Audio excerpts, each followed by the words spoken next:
To those who like cendawan goreng, cendol durian, masakan salai Negeri Sembilan, you should come to Warung Terlolap Mato. Our shop offers Kampung recipe with a world-class taste.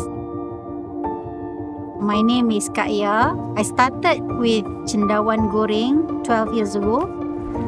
I was still doing my master's degrees, and then I stopped for a while, and then I restarted when my husband bought a shop 5 years ago. Name of the shop is Warung Terlolap Mato.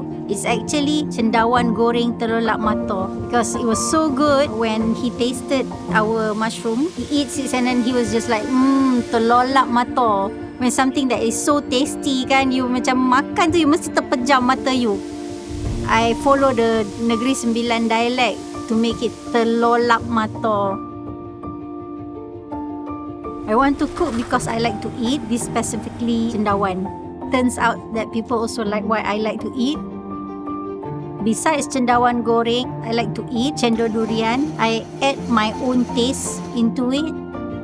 We use gula melaka, fresh santan every day, and durian D24 is the purely paste of D24. That one I can get the supply all year round. Negeri Sembilan is famous for its salai. The first 3 years, we don't have salai.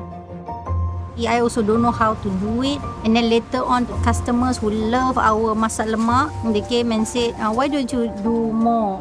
I go this one seafood lah.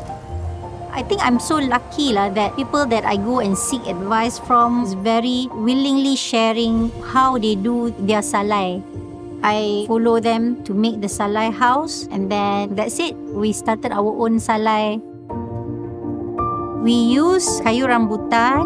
You know, the fruit flavor is there. Some people who are very good, they can taste the smell of the wood inside the meat.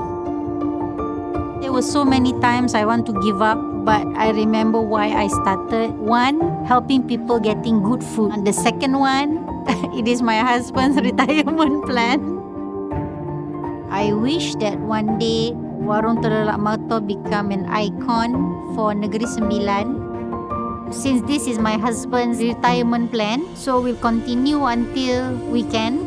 Maybe if there's nieces or nephews who like to continue the legacy, pass down to them.